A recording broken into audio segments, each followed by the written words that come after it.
৩১ দফার ভিত্তিতেই আমরা সবকিছু সামনের দিকে কিভাবে এগিয়ে যাব সেই দিকে আমাদের বিশেষ নজর থাকবে ইনশাল্লাহ। আমাদের চেয়ারম্যান জনাব তারেক রহমানের নেতৃত্বে আমরা নতুন বাংলাদেশ কিভাবে গড়ব, প্রাথমিক পর্যায়ে তো এটাই আমাদের আলোচনা।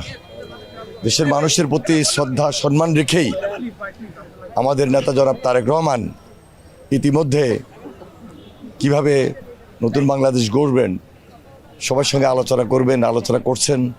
এর মধ্যেই তো কিছু আনুষ্ঠানিকতা আছে, সেগুলো করার পর আমরা দায়িত্বশীলতার পরিচয় যেন দিতে পারি সবার পাশে থেকে এই কঠিন দায়িত্বটুকু এবং আমাদের জনগণের দেওয়া আমানত কীভাবে রক্ষা করতে পারি সেই সম্মান এবং শ্রদ্ধার দিকে আমরা তাকিয়ে আছি এবং জনগণের পাশে থেকে আমরা কাজ করবো ইনশাল্লাহ। পার্লামেন্টে যখন বসবে, পার্লামেন্টের আলোচনার মধ্য দিয়ে সব কিছু পরবর্তীতে নির্ধারণ হবে।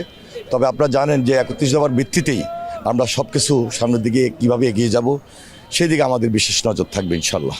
আমরা অনানুষ্ঠানিকভাবে ১৭ তারিখ কথা শুনেছি।